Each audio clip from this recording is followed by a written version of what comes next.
Okay, let's bring in now Sky News host Caleb Bond and Joe Hildebrand. Great to see Good you evening. both. Welcome back. For 2025. It's an honour to be here. Couldn't be better than what you a two starting lovely line. gentlemen. Look, Caleb, I want to start with that. You know, Penny Wong is going to be the one who attends alongside Kevin Rudd, the Trump inauguration.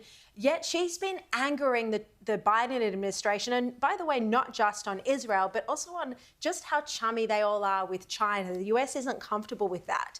I mean, it just shows how difficult it's going to be for Albanese. And Kevin Rudd, for heaven's sake, we don't need to go into his record of what he said about Donald Trump, which he promptly scrubbed, of course, from Twitter once Trump was re-elected. I mean, we're hardly sending our best, are we? Now, you're probably right that Miles ought to go, but the Prime Minister ought to be there. The fact he was not invited is quite telling. But really, we should be putting forward, even though there's an election campaign coming, and obviously both Dutton and Albanese are very much in election mode at the moment, but we are talking about the biggest leader in the world, the leader of the free world, the President of the United States, being inaugurated. Why would our Prime Minister not be bashing down the door to get to that event? Even if it doesn't achieve a great deal apart from being there, it's an opportunity to talk to other world leaders. We know he spent a lot of time overseas going and meeting with world leaders at the beginning of his prime ministership.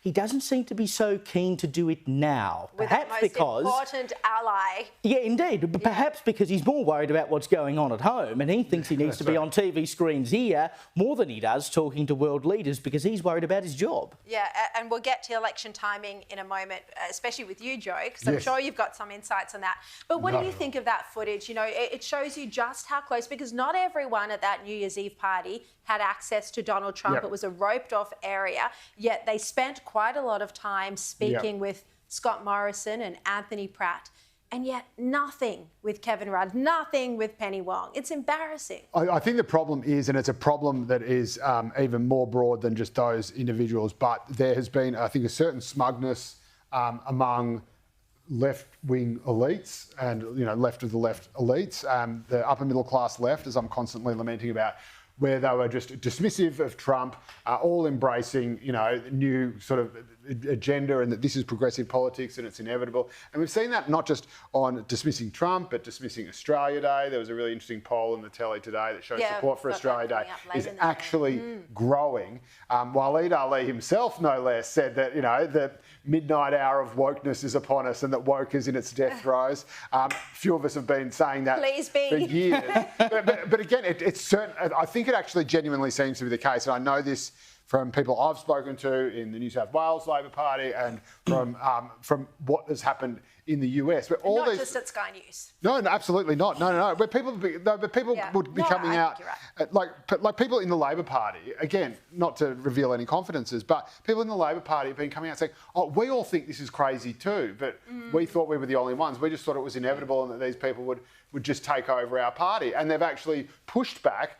And they have won, and they have won convincingly with someone like Chris Minns in charge, where, you know, these people are proud of fighting trots. But Albo, whether he knows it or not, achieved that by losing the voice. The voice was the vanguard for people to start standing up and saying, actually, we don't like woke anymore. So whether he knew it or not, that was the greatest thing he's ever done. So all these assumptions that this is inevitable, that's going to happen, that Donald Trump's an idiot and he's crazy and he's a madman and he's a loser and Trump is over, you know. I mean, they were all so happy to say that publicly. That's right. And now suddenly they need his... That's right. And now suddenly they need Trump's favour, and none of them would even have his phone number. You know, none of them would even know how to get in contact with him. So I think it is just a very, very salient lesson in smugness and thinking that you are, you know, on the right side of history. Sometimes history has a way of surprising And it's why, as I reported late last year, Kevin Rudd has been trying to draft in Scott Morrison to help him do his job that he clearly isn't going to be able to do now.